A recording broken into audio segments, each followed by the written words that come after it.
'Cause when it's all over, the love that you give will be there to guide you in every way. Now we've been through the cold and darkest days. The summer's calling.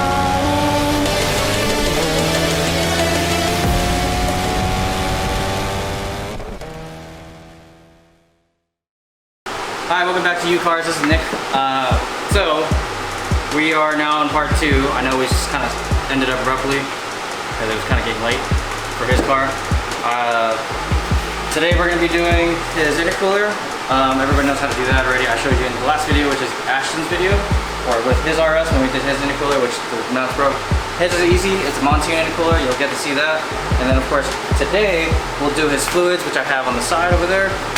And it's all the different fluid front, PTU, RDU, as well as his transmission, and as well as his VelossaTech intake, since we're going to be there doing his intercooler, which in this case, of course, got to use a hand pump for that. Of course, his fuel filter needs to get done. Part number is down in the description below. So these are all his fluids that you'll need. And like I said in the previous video, I'll match them up in the link, so that way you can see which one goes to which. And of course, we're gonna unpack this version 3. I believe it's version 3 now, VelossaTech, and we're gonna install that on his car. Should be quick, easy. Hi. Should be quick and easy. I got Kento behind the camera right now. He's gonna be my camera guy. By the time this video releases, I'll be out on track actually at Edge Addicts. Gonna race my car. I'll have footage of that in the next video that you'll see from my racing experience for the first time. Alright, so I got a lot of work ahead of me. I need to knock this out real quick, so let's go.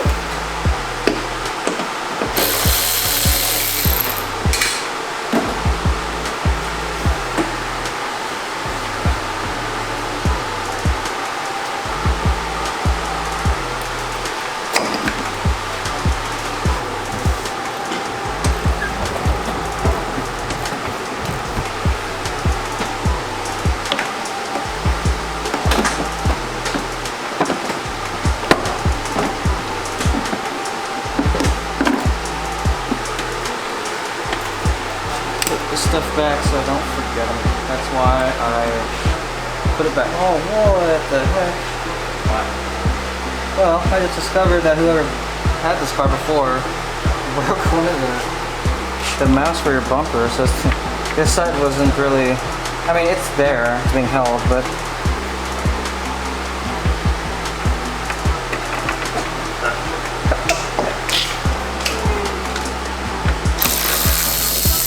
and I already previously took out this cable. This cable has to be disconnected from here.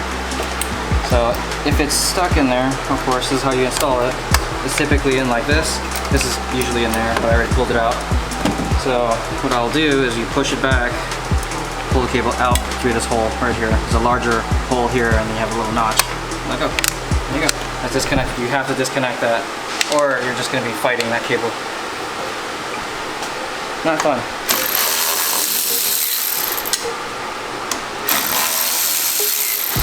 There's 2 bolts in here, 2.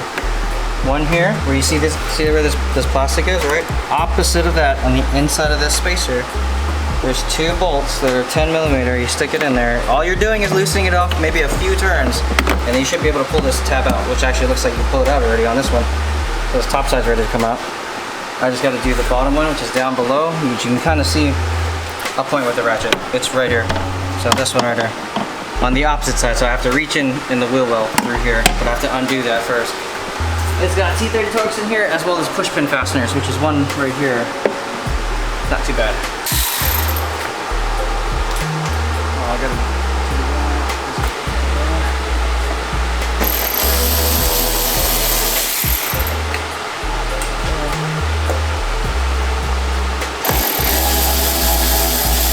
So this is connected to the duct, but it's also it's connected to the fender liner, or the wheel well liner, which is right here. So now you can see it can pull apart, disconnect, which is now disconnected. So now the bumper can actually come off with the duct attached. T30. Where'd it go?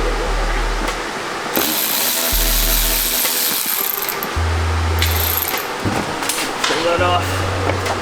Move that out of the way. All right.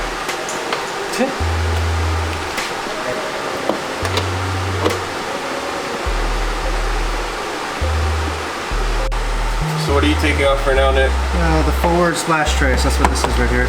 Okay. This forward splash tray we can get removed with the bumper. Now we don't have to worry about separating them at all. Take it all out at once. Yeah.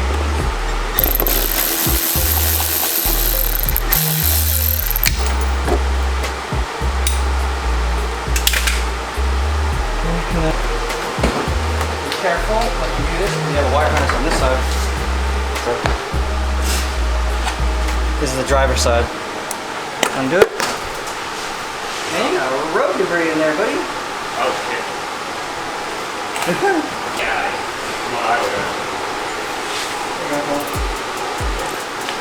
Crash support, or part of the crash support. This is the main crash bar right there. Pull that. Oh, of course. It's gonna be like that. I gotta push these tabs in inside here. Pull. Pull. There you go. Set that side. Oh yeah, I forgot about that. You just pull on it. Doop. That's your factory intercooler. Somebody removed the blacking plate. That's usually the blacking plate. It sits right here because Ford determined that the stock intercooler was actually too efficient and created too much condensation inside, and that's why they blocked it off. So it's not. So it reduces the efficiency of the intercooler. And the next thing you got to do is undo the clamp right here on this side. You got one here, and one here. Undo that, and then yeah, be good. Disconnect it right here. Just disconnect. That is your map sensor. Push on it, and then retract. It should come out. Push it to the back. There you go. Disconnect it. You see it? Disconnect it. And then I need to undo the mount that is holding this intercooler up, which is, there should be two on the bottom. Ooh, there we go. Nice. I release you. Oh yeah, it's got heavy weight to it. These already come with pressed nut plates, looks like. So these are pressed nut plates already on it, and I'm gonna test the hardware here to make sure that these actually go on. Wow, nice. Recording. All right, we have the intercooler on now. So that was fun. Angling it up in there and then hooking it up to the same factory hardware bolts, going straight back into it from the factory, or the factory bolts that were on the part. Now I'm working on the VelossaTech. Trim this so that way it'll go around it, just like that, and make it look like it belongs there from the factory, even though it's going to be a cut there. But, yep, that's the VelossaTech. This is what I have on my car. And this is what I've suggested to other people too. You don't have to do this. It's more so if you're going to retain the factory box over there. If you're retaining the factory box, this will work best for you. If not, well, that's fine too. This is just something I suggest to people who wants to keep their factory box fun. Funsies. Nice. VelossaTech version 3. If I remember correctly. Wow. It is a whole lot more different than what mine was. Not really. Yeah.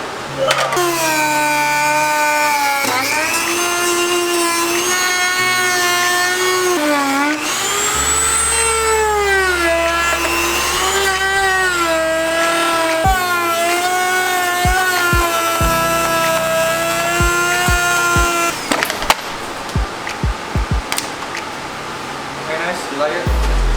Very nice.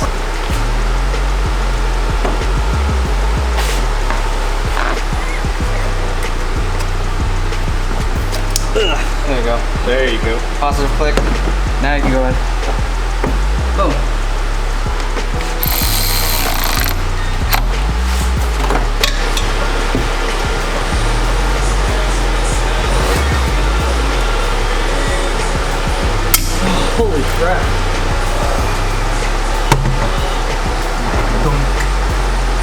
So transmission's connected to your PTU. It's got a long drive shaft to your right wheel. Goes through your PTU here.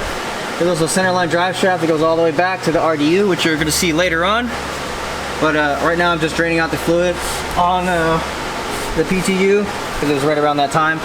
I cleaned it off already. This is your drain plug on the bottom. It goes straight up like this. And on the bottom of it, I don't know if you can see it. Is it focusing on it? Right? Yeah. Is it good? Okay. So this right here is your magnet. This was kind of covered in gunk. I already cleaned it off. So I'm just waiting for it to start dripping at probably like a drip every 2 seconds or so. And then I'll plug it back up and we're good. I just gotta tighten it down now. Yes. All right.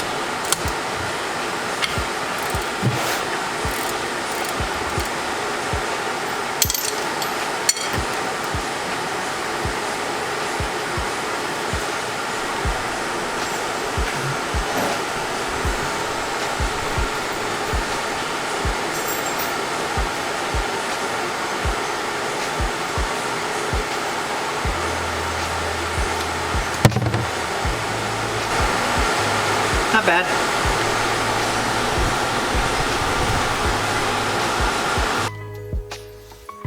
Okay, after looking at the footage that I have of Ken's car with the fluids being replaced and whatnot, I didn't show the transmission being filled up or drained. I'm sorry about that. We didn't catch enough footage. I was trying to get the car done and out. But we did show the RDU draining and then the PTU being drained. The only thing I didn't show was where the fill plug was, which if you look at either one of those, the PTU or the RDU, it's going to be up on top. It's going to be on the higher portion of it. It's going to be the same sizes as what you would use to remove the other bolts as well to get to the drain plugs. The back one, it's a little hard to get to, the RDU in particular. I used I think it was like an 8 or 10 hex bit that I had, like a short hex bit. And what I did was I put it on an 8mm ratcheting wrench, the box end of it, and I put it up in there, put the bit on, and then put the wrench over it, and then cranked it off. And it was easy to get the fill plug off for the RDU. And then I just used a hand pump to pump in the fluid. The RDU fluid, if I remember correctly, is a 75W85, if I remember correctly.